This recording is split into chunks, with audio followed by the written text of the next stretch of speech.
take the Bat Rider to the offlane, has some wards here, and looks like he'll try to get this first observer down before BG come to intercept. Will he be successful, though? They are ready to defend.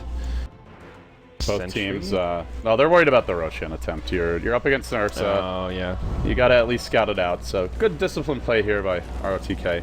And Ohio. You know, actually, that reminds me of TA4 as well. I feel like I'm having a nostalgia trip here. Vici Gaming, teams tried to level 1 Rosh on them twice in the group stage. And both times they got shut down. And then you remember Cloud9 tried to go for the level 1 Rosh against them and also got screwed by it. In the playoffs. Sad memories. Sad memories. Or was it was Cloud9, right? Or was it EG? I think it was Cloud9. I think it was Cloud9. Now that I'm doubting. Now I'm second guessing. I'm pretty sure it was Cloud9. Either way, point is, don't level 1 Rosh against RTK's teams. Lesson learned. So Radiant side, we got Big God. That's going to be Anti-Mage. The BurNIng, he'll be in the safe lane, farming away. Ice on the Vengeful Spirit, one of Zhao 8's buddies. Not Ice 3, as I mistakenly thought he was in the first series. Lanem on the Lion. It'll be a safe lane try. That'll put Zhao 8 mid on the Beastmaster, and off lane, of course, ROTK on the big old Tidehunter. All right, and well, with that said, we can introduce our Dire side. The hero to keep an eye on for me is going to be this Inflame Invoker going mid. Expect the Quaswex build. Expect that early Orchid, and if he gets it, going to be a tough game for BurNIng, amongst others. In the offlane, you've got Ohio, Mr. OU on the Bat Rider. Off in the woods, it's going to be Mushi doing that choke point jungling stuff. He's picked up a Quelling Blade, as well as the early Stout, and just trying to take as little damage as possible from these creeps. Yang, or ZYF, going to be playing your Ember Spirit in the safe lane, and that does leave DDC on a very hard support Ancient Apparition. He's got his work cut out for him here. So I want to talk about Mushi's Ursa a little bit. What we can expect to see is he will level up Overpower and Fury Swipes very heavily. He'll go for Phase Boots. He's going to... Oh, bottom lane, there's a Fissure, or not a Fissure, but just Avenge moving in. My eyes deceive me. But he'll go for the early Phase Boots. He'll get a Mask of Death, or Morbid Mask, and he will look for the Roshan. Not right away. You probably will try to gank mid with Inflame, and if he gets the kill or two, then he'll look towards the Roshan. So just something to keep an eye on. He doesn't go for any points in Earth Shock, which you normally would do if you're a solo mid Ursa, but you don't really have the mana to support it off in the woods. Yeah, absolutely. So Blink Dagger, a very core item in the arsenal after Lifesteal, BKB. Well, before the Beastmaster, I would have said, yeah, good game for it. Probably still worth it to pick up just to try to deal with the Tidehunter a bit more effectively.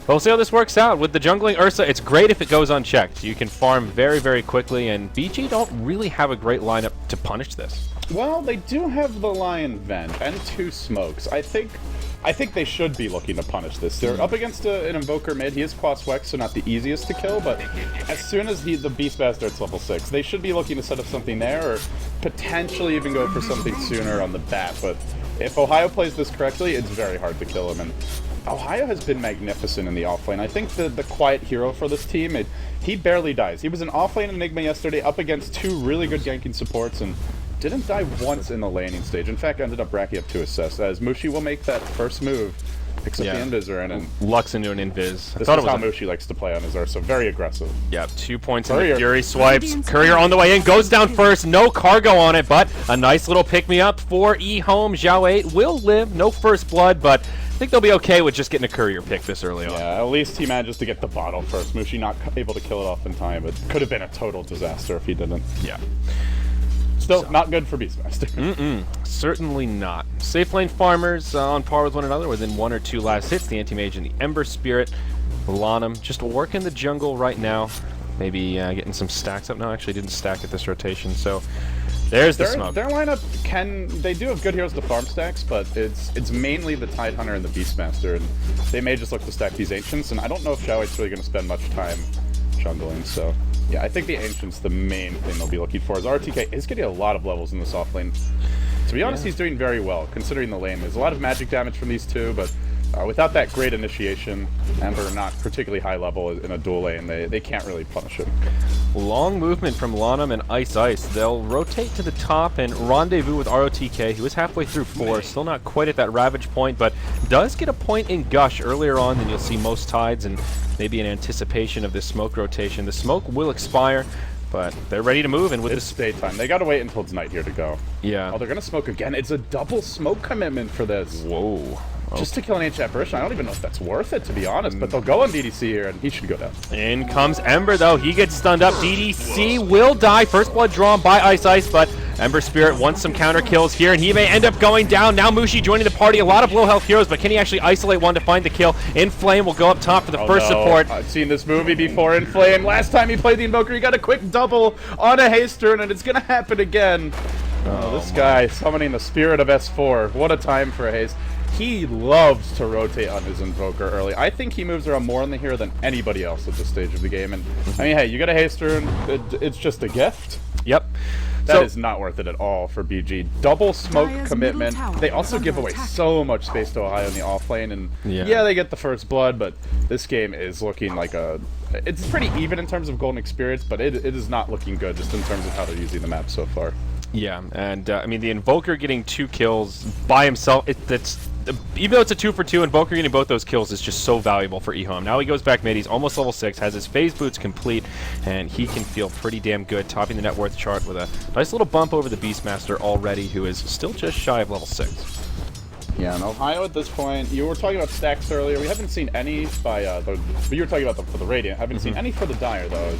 Something Mushi could maybe look to do, just stack up for the Batrider a bit, but he's focusing on his own farm, and he is using this camp for himself, so I'm not sure if you could actually fit the stacking in and still keep your Ursa efficiency up, but it will hurt the Batrider a bit if he needs to retreat to the woods. For now, though, he seems to be okay.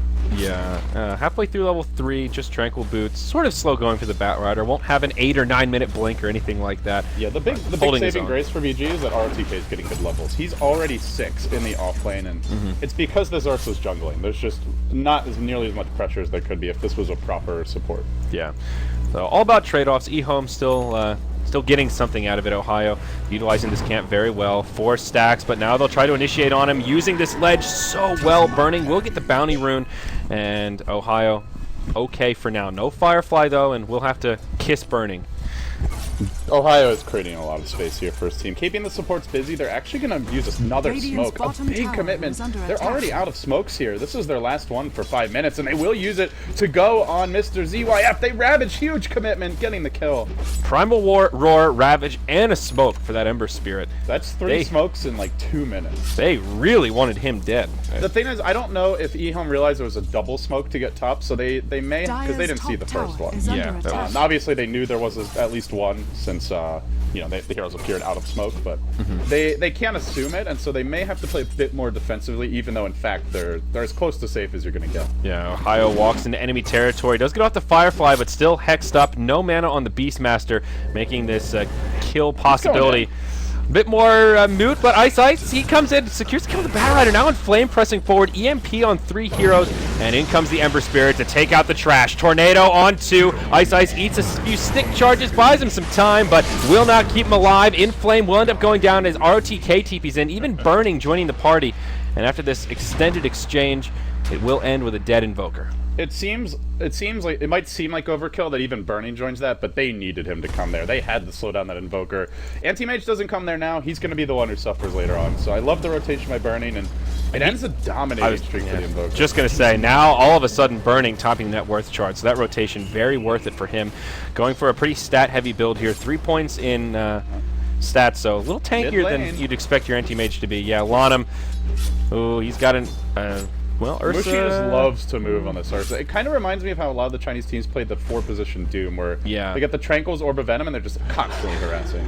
Ohio still making a lot of space, distracting 3 heroes. Firefly down for another 10. There's the Primal Roar. Roche deny, not going to help him out. Xiao Wei secures the kill, but Inflame comes in. Tornado on 3. Does he have the EMP? He sure does. Now Mushi's here on the Ursa, and they'll settle for Ice as their first target, but BurNIng out of mana and cold snapped. A bottle charge will come his way, and he'll at least have enough mana to blink, and just the Venge will get picked. Well, and good news for BG, there's no Morbid Mask of Mushi. Otherwise, he probably walks into the Roche pit here, because Ravage is down, Venge is dead, Anti-Mage can't really contest. In fact, Roar is even down as well, so it would be a perfect time to Roche, but no Mask. No Morbid Mask, unfortunately. And mid lane now, Lanham in some trouble. Cold Snap will set up an easy set of Searing Chains, and Lion dies in the mid. Now stun onto the Ember. He'll live, and instead they'll turn it around onto the Venge. Mushi coming in to join the party. Ursa with his phase boots on. Wants the Venge, but can't get it. Yeah, didn't have the Cold Snap cooldown. Still about 8 seconds off or so there. A bit unfortunate, but nonetheless, it's BurNIng free farming, and if you're ever gonna give anyone free farm on Anti-Mage, BurNIng has got to be at the very bottom of that list. And at this rate, Voidstone gonna be coming out soon. He'll have like looks like a 12-ish minute Battle Fury or so, maybe even a bit sooner if he gets the tower or another kill. That for EHOME is where they need to make sure they get the Invoker Orchid, the Batrider Blink, and just get the Ember active and ganks with the AA ulti before the Manta comes out. Once Manta comes out, they're going to need a Hex on Invoker, and that's something you're going to have trouble farming in a timely fashion up against an Anti-Mage, because by the time you get Hex, he's probably got 2 or 3 more items. Yeah. So they need to keep the pressure up and BurNIng. Can't lose sight of the objectives here. Yeah. Uh-oh. Dire's bottom tower is under attack. Well, meanwhile, we're gonna see Yang just looking to hold the line here in the bottom lane, BurNIng, making some harassment from the tower, but he'll just calmly walk away. So they are playing rather defensively right now. Batrider off the map, 10 minutes in, Roshan ulti online, and they're not really feeling particularly safe. Alright, so unfortunately, guys, we have a slightly longer delay, so hopefully this will fix the buzzing issue that we've been having. And oh, in the jungle, Ohio gonna take a finger to the face. Lanham gets a freebie there as he roams into the dire jungle, just TP's home, and that'll be a clean kill for the Radiance line. Yeah, getting him online now, having the finger up, and using that first finger quickly. It's an important thing to do. Just getting on cooldown, making plays. One of the longest level 1 cooldown ultimates in the game, at sitting at 160 seconds, especially for something that's not a big AoE teamfight spell, but well worth it there.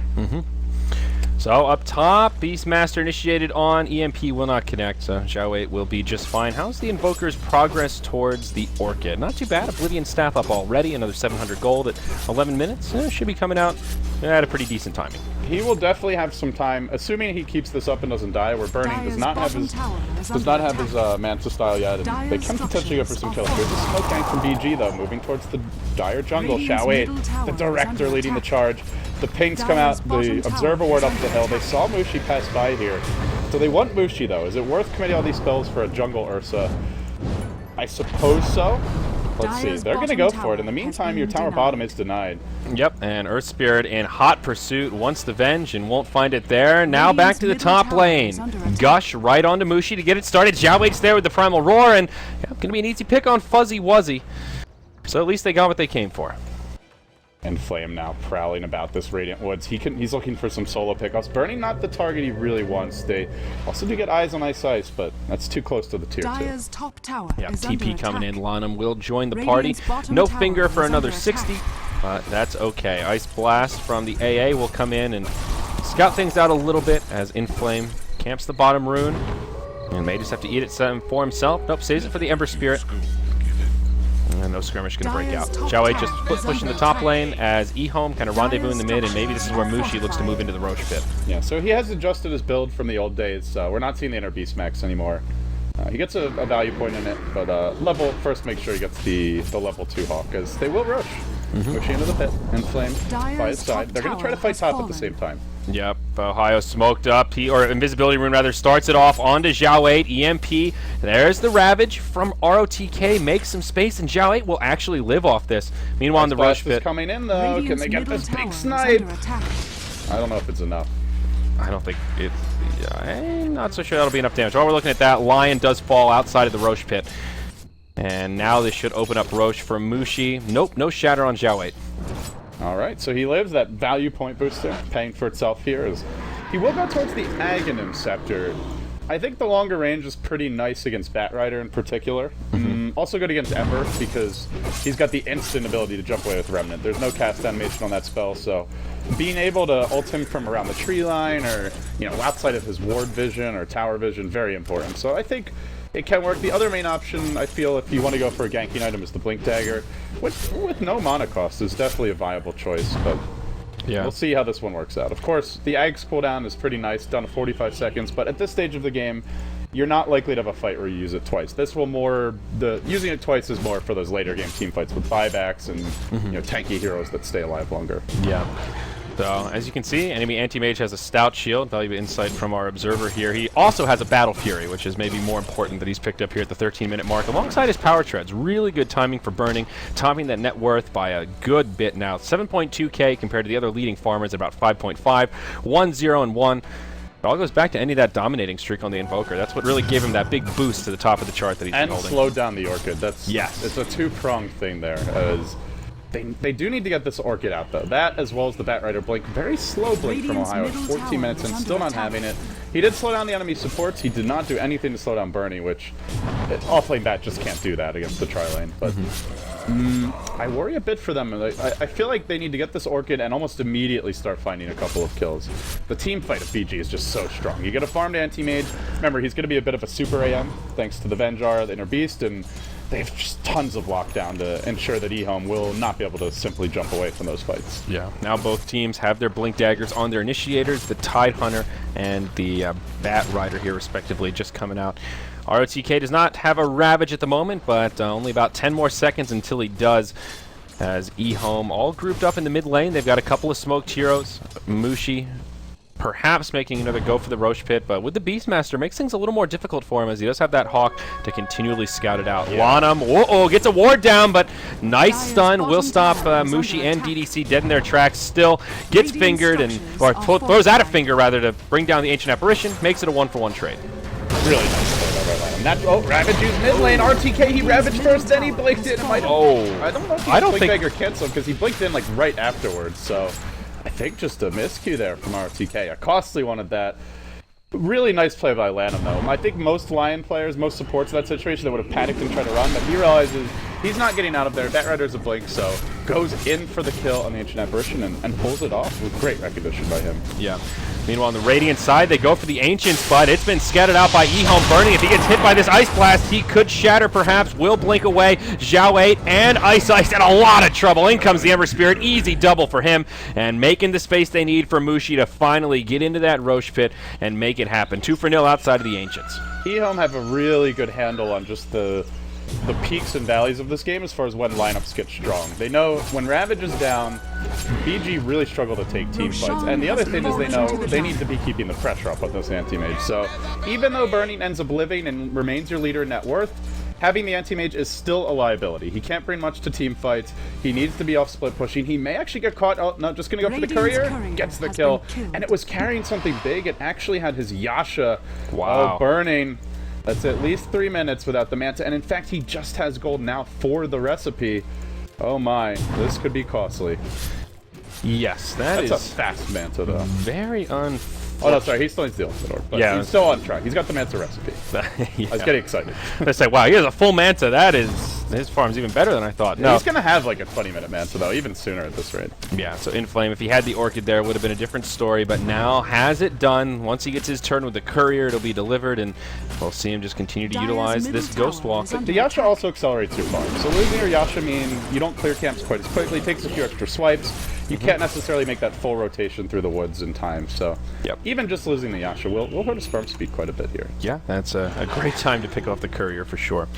So there's your Orchid up. Batrider, no progress towards the Force Staff yet, and still hasn't been able to do too much with this Blink Dagger. Ohio setting the trap down bottom as it looks like EHOME want to pressure this tower, try to bait something out with Mushi, but BG will be on the other side of the map, focusing on their Ancients and pressuring the top lane. So Mushi aggressively pushing the bottom lane, as you mentioned, and this is where you have to leave somebody near the AM. I'm not sure if they saw the Orchid, but you should expect Invoker to have one around this time, certainly by the 20-minute mark if he's having a good game, which Inflame is.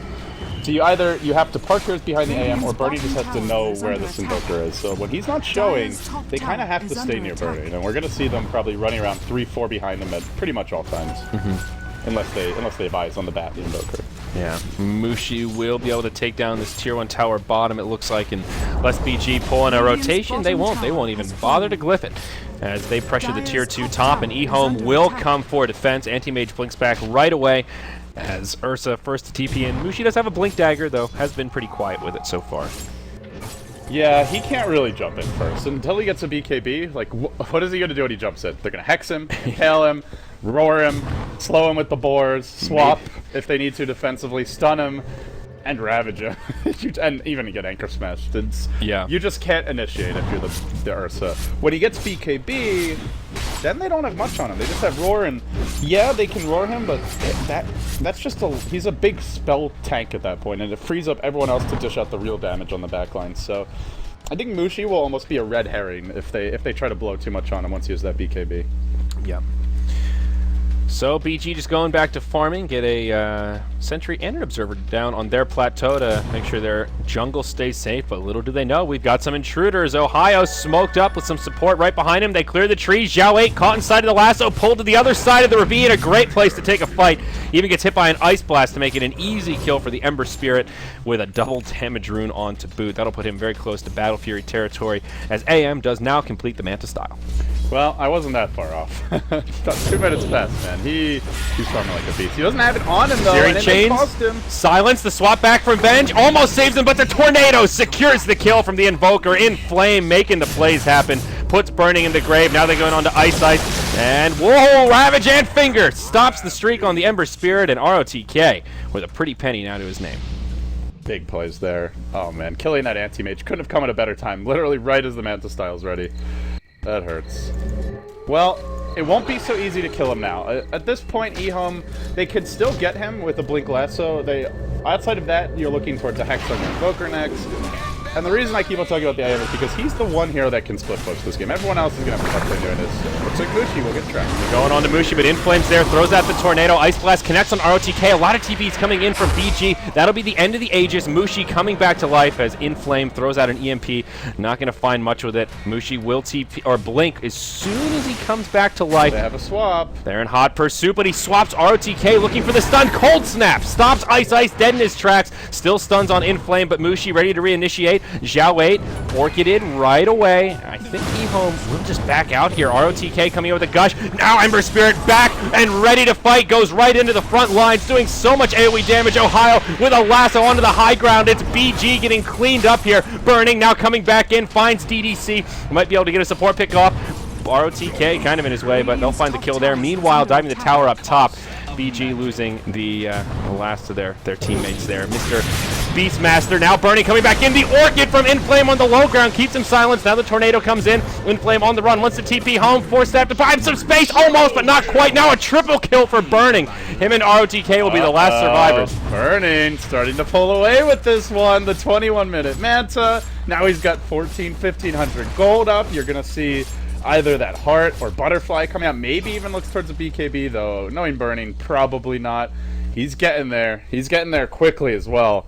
And I think EHOME can deal with the farmed Anti-Mage late game, but to do that, you're looking at needing like an Invoker Hex, a Batrider BKB, Ember Spirit with some actual damage items, Ursa with a Hex or some damage items of his own, and it's just a long way off. Yeah. This could well go BG's way. One of those fights where it started where they were like, yeah, they killed the Anti-Mage, that's great. And the rest of that fight started to break out as BurNIng was coming back to it. So he ends up getting to the fight to kind of play that trash collector and just clean up. And him dying almost was a good thing in the end, as it allowed him to end with a triple kill. And now look at that net worth. He's huge, huge. 13K compared to the 8K of the Ember Spirit. It was even just moments ago. It's just been like the ideal Anti-Mage game. He gets free farm bottom lane. He's not really pressured at all in the laning stage. They honestly have not done anything to slow BurNIng down. They've been focusing on punishing the fact that BG have an Anti-Mage by going for Roshan, by running the jungling Ursa. But is the trade-off really worth it? Because they end up giving up a dominating streak to the Anti-Mage mid. He's just, when he's joined fights, it's been very low time investment. He immediately goes back to the bottom lane and continues farming. When an Anti-Mage has a game this efficient, it's a tough hero to shut down. Yeah. Especially in BurNIng's capable hands. BurNIng just TPs to the top lane alongside the Vengeful Spirit and the Tidehunter. Find a little bit of farm there and maybe go for a potential kill. ROTK does have a Ravage, and he's closing in on a refresher here. Oblivion Staff, Ring of Health with 1,200 gold. Not really that far away.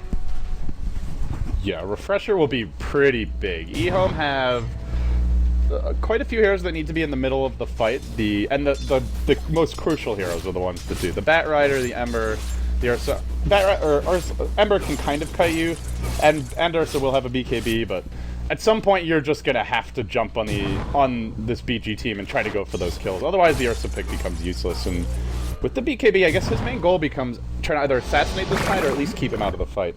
Bottom in trap. flame. Yeah, he'll get dusted as he goes into Ghost Walk form. The fingers there. Also, the Primal Roar makes it an easy kill for Xiao 8. And they shut down that Invoker. Nice gank rotation from BG. Yeah, really nice. They get the Ags now. It's pretty slow by Xiao 8, considering he naked rushed it. He's sitting very low net worth, and that is the worry for BG. You've got a fat Anti-Mage, so it's going to be a window this game where they get the Tide Refresher, and the Anti-Mage is his third or fourth item. But you go beyond that, you're running a Tri-Core, essentially, with a Bat Rider as the main initiator, and one carry against a Bat Rider, difficult to deal with. That's going to come down to the Venge being good with the swaps, but it's only a level 1 swap, so it's not easy for Ice Ice to counter-initiate that Bat. Yeah, and Ice Ice not looking to be level 11 anytime soon, only partway through 8. There's the BKB up on the Ursa, so now things get a little bit more tricky for BG. As we've talked about, a couple of tools to deal with it. Well, the big tool to deal with it is that Primal Roar. Now the Aghanim Scepter comes out at a great time to give him that utility, but we'll see how this works out. Tier 1 tower in the mid goes down. BurNIng will get the last hit. There. Yeah, that's unfortunate. Now they've just wasted a glyph. Well, tier 1, so... No, they used it too late, so now, yeah, it's gone. Lasso coming in, Swap will break it, but Mushi goes in, Ravage flies through, but doesn't do a hell of a lot. Venge first to go down, ROTK taking a lot of damage. Xiao 8 locked in place from the Cold Snap. Fast 2-0, and it's soon to be 3. Down he goes as that Watermelon gets sliced up. Long-range Tornado, not going to catch Lanham, but kind of a close call. BurNIng says, well, I'll farm the Ancient. BurNIng show now, man. That fight going against them that heavily, Refresher is going to be delayed. But BurNIng does the right thing. As soon as he sees his team starting to die, he pushes in bottom lane. He's going to at least try to draw EHOME back. The problem is, he can't really contest this Roshan on his own. So, he doesn't end up taking tower. No real objectives. At least, though, blunting any sort of EHOME push coming mid. But they're going to need Anti-Mage to fight soon. And he is pretty much ready. 4,800 gold. I wonder what he goes for. I think you go Butterfly this game. It's the better split push item, and you're up against a lot of physical damage. Ember, Ursa... Obviously, a lot of right-click, and Questworks Invoker with the Orchid phase actually hits pretty hard, too. So I think this is a Butterfly first game, but the other main option, I would say, is the Basher or the BKB. I don't think you go hard here. No, I don't think so either. Hard against Ursa, he can still kind of man mode you. It's, yeah. It's the safest choice, so if he wants to just be super safe, okay, he'll go BKB. BKB, Butterfly, Abyssal, I think that's your build here if you're BurNIng. Yeah, gives you some lockdown, still fairly tanky, I definitely agree. So looking at Dire Wards, they've got pretty decent vision. They've got this one, they're kind of just in this access point to the Radiant Secret Shop. Soon to expire, they'll see Shagbark fly over with the BKB on it. I'm not sure if they caught wind of it, but will be revealed shortly. Meanwhile, the bottom lane, EHOME just pressuring the tier 2 tower, and the rest of their team making rotations to support them should BG choose to make a defense. BG with a similar idea, but in the mid lane. Both teams trying to get aggressive. ROTK, he might walk right into it, though. The bird scouts out a little, gets taken out. Oh, the Shadowblade Ember. I have never seen this before. CYF. I don't think I've ever seen it either. This is one of those, I wonder how many times it's been bought on this hero in competitive. I'm going to check that right now. It can't be many. If it's in the single digits, I wouldn't be surprised, frankly. Shadowblade's one of those items that can be amazing late game, especially if the other team loses their gem. Because supports often don't have inventory slots for gem, and even if they do, they're normally the ones you can kill easily. So yeah, let's take a look here at the. It's one of those items that can really catch people off guard, especially when it's on a hero you don't normally see it on. We'll see what Ember can do with it. Other implications: he already has his Battle Fury first, so still has that farming tool, and can move into something else after this. I'm just doing my quick research here. Do some research, and I'm actually really curious about that one. Both teams. Shadowblade has been bought 3 times ever on Ember Spirit in 0.3% of games. And that's all time? This is out of like thousands of Ember Spirit games. Ladies and gentlemen, you're witnessing history. Yeah, not the first ever, but I'm trying to understand why he goes for the. I was just thinking that. Why this game in particular? I think the main idea is so that he can like jump into fights and then Shadowblade out. Basically, you don't want to man mode fight the Anti-Mage, and you want to just keep on slowly getting sleight of fist damage off throughout the fight. So this gives you more split push potential. What about the backstab? If you use it and then sleight of fist, do you get a bit of extra damage from that? I don't actually know. Is that perhaps what he's if you slight while you're Shadowbladed? Dire's I bottom think tower if it is did under apply, it would attack. only be on the first hit, Radiant's but I'm not middle tower 100% is sure. under attack. Yeah, that's kind of a I feel like funky if it applied mechanic. on every hit, we'd see more. Oh, bump right into BurNIng. That'll be an easy kill. Locked down by the lasso, and the bear going ham. That's... They do have a gem on Beastmaster as well, and traditionally Beastmaster with a gem is one of the better map controllers and can Dire's punish a bottom lot of tower invis is heroes. under So attack. obviously Ember has multiple ways to escape, so it's not like he's relying entirely on invisibility, but well, he's using it as a very offensive tool, it seems, now swinging towards top. Yeah, it looks like he just wants to Radiant's join middle the tower roaming is squad with under the attack. Invoker. He can go Ghost Walk, he'll go Shadow Blade, and, well, Ice definitely going to go down as Inflame. Gets a few more licks in. Will? Okay. Got him. Radiant's top Yep, tower I was like, is under that Soul Burn attack. going to be enough? But the Sleight of Fist, certainly plenty. This is going to be really hard for BG soon. Also, the issue with the BKB on BurNIng is Radiant's if he top doesn't get tower it is off, under it's a pretty attack. useless item, which... Yeah. Like, some games, you have a BKB and they jump you, but they can't necessarily kill you, right? So it's not always useless if you don't get it off. Because you can often pop it later on and live and try to fight. But this Radiant's game, top he's up tower against so has much physical fallen. damage and just long duration lockdown that if they get the lasso, he's just dead at this stage. Whereas if he has like a butterfly there, and maybe he ends up surviving. Either way, a tough situation. They get this BKB hoping to fight. Now he's got a Basher.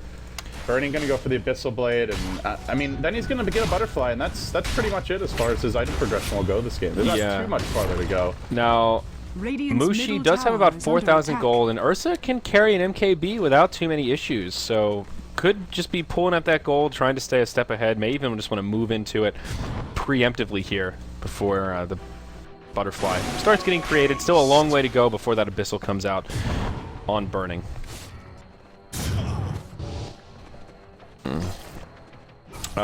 So, yeah, Ember Shadow Blade, right? Just using it as a mobility tool. It does help you. It is a good split push sheet item. You can be more aggressive in the lanes. The thing is, once Beastmaster gets a blink, then this will not help you to escape. That's Yeah. for sure. Okay, so Mushi goes Basher on the Ursa. So now one Basher apiece. Chalk it up to RNG. Yeah, but one of them has overpower, so one of them is going to have a lot more chances to roll the dice in the quick Radiant's top fights. Anti-Mage does tower have a is pretty under low base attack. attack time, so he'll get quite a few auto attacks off in his own right. Now, a few other big items now. We see the Refresher on ROTK, which is probably the biggest. And even the Ember Spirit already with his next item, Crystallis, for those big numbers. BG smoked up around this bottom tier 2 tower. Mushi's nearby, but his team is all pressuring soon to be the tier 3 for BG, Dire's turning bottom into tower is under attack. what could be kind of a base race here. We'll see how these Dire's teams handle it. structures are BG do fortified. not have a glyph for another 10 seconds, Radiant's top though it will tower come up is under just in time. attack. Now, giving Dire's alacrity bottom here to tower is ZYF, and under he pushes attack. decently quickly with this. He'll chew away at the Dire's tower. bottom tower Anti-Mage has not hitting fallen. buildings, and BG are going to have to Top back. tower is under Yep, attack. and we'll TP out Ursa, just staying in the base for now. They get off the roar, they've got some double Ravage! There's Ravage number 1, BKB already used by the Bat Rider. BurNIng uses his. Inflame will get caught by that second Ravage. Invoker and Ember Spirit, the first two to go down. Now Ohio swapped back into the base despite the BKB, and it'll be a 3-0, this time going the way of BG as BurNIng drops the Mana Void to secure the final kill. Yeah, I'm getting quite a bit of visual lag, but yeah, double Ravage committed there for that. They also used that 10-second BKB, I believe it was. Yeah, it was. So it's a costly investment, but they get I think, a good enough reward to justify it out of that fight. And BG, they're strong right now. Double Ravage, Anti-Mage about to complete his biggest combat item probably in the Abyssal Blade, and they just want to keep the pressure up. They know if this goes late and EHOME managed to farm and map control, they've got Tricore, they have a Bat Rider, and they're up against a single core. Uh-oh, DDC getting chased. Yeah, gonna be an easy one for BurNIng there. Just a freebie on the dire side of the map. Most of his friends are already dead, so feels pretty safe getting close to that tier 2 tower. My soul, it burns! He is starting to heat up. Your B-God making his way back into the Dire's competitive middle scene. tower And is under I attack. hope this guy comes back. I'm a huge fanboy. They're looking bottom though. Mushi. Land him in position to go on Mushi here. Yeah, he's Dire's got a top double tower damage rune, has but fallen. this line gonna give him a run for his Dire's money. middle There is a tower BKB is on under Ursa, attack. but Blink Hex, one of the best antidotes. Always gonna try to TP out. Can they get there in time? Yes, at the last second, turned into the fish. Lanham gonna hit him with the Earth Spike, and well, there's a swap, and there's a finger. They're gonna save save it, won't even need it. Lion still secures the kill. Yeah, Figure was actually cooldown for a little bit longer. Oh, was it still in cooldown? Whoops. Yeah, it's Whoops. only Daisy. level 2. Uh-oh, BurNIng gets trapped here, though. Does he have a Mansa? No, just used it. Now they're going to silence him, but he just BKs. Yeah, he'll be okay until the lasso comes in. Now the damage is there. Ember Spirit giving him the fiery sword. And man, is the trade. caster curse a thing or what? Oh, he's played so well. BurNIng's so good, guys. Immediately gets ganked and dies. Good night, sweet prince. He's still farming out of control, though. He's 50% ahead of the leading farmer for EHOME, and he that's really the Ember has to be. Spirit. That's the nature of their draft. If he's not way ahead, they've pretty much lost, I would say. But even with him being way ahead, I don't think BG are too comfortable looking at this game strategically. As you can see, net worth actually favoring EHOME, experience pretty much even. And again, you run single core, natural hex carry on the Invoker, you've got the Lasso, the ultimate trump card along with Doom to single carries, and they have an Ursa who can go man mode against a lot of carries with less items if he just gets something like the Abyssal Blade, maybe one more head-to-head combat item. So I would not rest easy if you're BG here. No, definitely not. Third Roche will be up reasonably soon. Gets pinged out by BG. They know it's right around the corner. Less than a minute till it comes up as Mushi pokes his little bear face in there, and May just wait it out for a moment. Look at this ward coverage from the Radiant. They've got three wards in this general area of the Roche pit, both plateaus, and then right outside the shop. Hawk, they have so much vision. They know exactly and we have a Terran. what's They have a going on. really good scouting lineup in general. Yeah. And we're looking actually at Radiant Vision right now, so that's how much area. It almost looks like we're looking at the regular map. It almost looks like dire vision. It's so much. The way the wards overlap, it's just completely fluid. Now they did just scout Roshan with a Sunstrike, and he respawns like 8 seconds later. So EHOME should know it's coming fairly soon. It's not quite a max respawn rush. I think it was like 9.5 minutes, 9 minutes. But mid lane, there's a jump in. Lasso onto Xiao 8. Yep, and there's your follow-up Orchid. Ice Blast will not connect. A swap out from Ice Ice keeps Xiao 8 alive, and Venge might actually live too. Anti-Mage has Abyssal Blade though. Ooh, RTK. He wants to Ravage, but he's gonna hold it. Yep. And they should look to fight this rush. They have the Abyssal Blade. They have the double Ravage. BG are very strong right now. They might even just be able to walk into the pit and take Roche, because I don't know how you stop this Tide from ravaging, and there's only 2 BKBs in EHOME. Let's see, they're not going to give it up without at least a bit of a fight. Looking at dire vision right now. They've got a ward down right there, but still all the smoked up heroes. They see the ward die, so they know that BG are in the vicinity. They also can infer that they're smoked up here off this. Uh-oh, Lanham looking for that initiation. He has the blink and the force. They get the hex. This is the depth of Ohio, and I think your Roshan's secured. He does not have buyback. Yeah, that's Roche. BG, that's a big pick. Yeah, and of all the heroes to find there, that's pretty high on your priority list. Bat Rider, the master of the Roche pit. Here we go. RTK goes in. Ravage number 1 refreshes. Ravage number 2 connects on Mushi and the Ember Spirit. Mushi will go down. Invoker falls shortly after. Another double kill for BurNIng. That should have been more. BurNIng should have gone. He should have abyssal the Ember Spirit there. He didn't abyssal anyway. Yeah, he should have abyssal the Ember, killed him, and then you go back for the Ursa, because his Blink Dagger is canceled, and he's not going to win a man fight. But it doesn't really matter. Still a huge win for BG. They get the Aegis and the cheese as well. Oops, like Ember Spirit coming in, maybe thinking about trying to snatch it. You can actually pick up items while you're sliding, but very difficult to do, and not going to find either of them. Anti-Mage the one to grab the Aegis, and Cheese will go to ROTK, at least for now. All of a sudden, though, things feeling a bit better for BG off that fight in the third Roche, and Golden Experience basically at that 0 threshold here, 37 minutes in. Now, this is about as good as it gets. You got one more item slot, you can replace the treads, but you also have Aegis, and it's just the timing of how far ahead they are on the Anti-Mage. They want to look to... I don't know if they look to break the base here because they have no Ravagers, but they want to look to completely choke out EHOME, get some aggressive wards up, use the Hawks to keep eyes, and then just punish anyone who leaves the base with the Abyssal Blade. EHOME are going to be kind of trapped back in their own base if BG plays this properly. As you point out the wards earlier near the enemy secret shop, they also drop a new one now in the dire jungle. And they can just farm this and constantly be controlling top and mid, and just send the Anti-Mage to push out the bottom lane if need be. Yeah, it's an interesting little ward spot right here, and gives you a lot of vision, but not one that you would typically expect to D-ward. We'll see. Ember Spirit jumped on, abyssaled, and brought down. Ohio coming in once BurNIng finds him with the lasso, but BurNIng's BKB'd. Bat Rider stopped dead in his tracks by the Primal Roar. That's the power of the Xiao 8 Beastmaster. Does it? Okay, that'll be the end of his Aegis as he comes back in. BKB on Mushi with a couple seconds left. Inflame, hexed after the stun. They'll find the kill on the Invoker. Can they get any more? Does not appear so, but do they need more? Triple kill for BurNIng. Oh no, no buybacks. EHOME, are they going to take their third punch on the chin of this tournament? They come into this match 15-2 in the driver's seat to win outright the group stage as the #1 team from the qualifier, but this is going to be trouble. No buybacks, Andrew.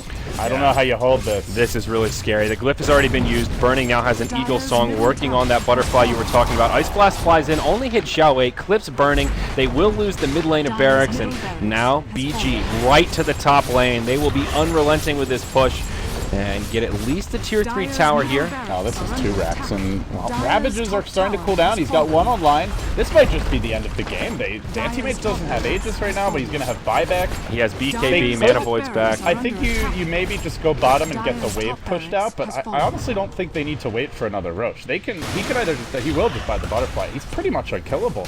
They have no Hex on Invoker, no way to remove the evasion, and EHOME just relying so much on physical damage to kill the Anti-Mage off.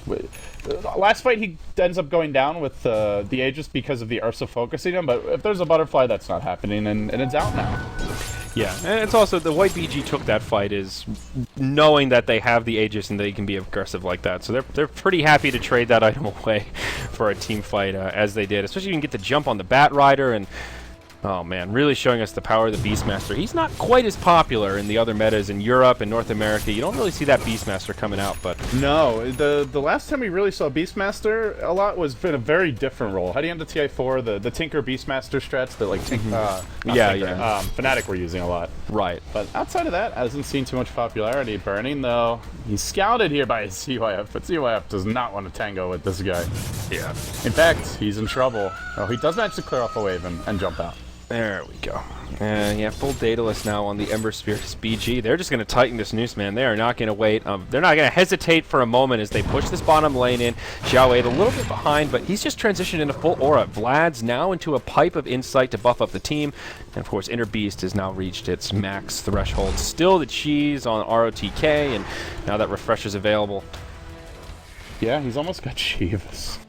He's closing in. It's funny how poor everyone else is on their team, but it doesn't really matter. Here we go, initiation. It'll be the Dire that start this one off. They go into ROTK, but BKB's used, and Ursa gets taken out as the Abyssal gets dropped from the sky. BurNIng will not pursue any deeper than that, but Lanham wants an finger on the Bat Rider, barely catches him with the Earth Spike. It's a fast kill on him. ROTK goes in, eats the cheese after the first Ravage, gets silenced, refreshes, now has the second one ready to rock and roll. 4-step forward, Ravage, there we go, secures the kill onto the Invoker. They pay with their Lion, but the Dire side just completely cleaned up. Your soul! There the Anti-Mage does it in the end. Not a perfect showing from BG by any means, but this is a big win. Taking down EHOME, a peg, and a big step here for the wily old veteran. Mushi, he falls short in his showdown with his old teammates from China. Yeah, very exceptional game from BurNIng, or maybe just a standard game from BurNIng. He knows that Anti-Mage like the back of his hand,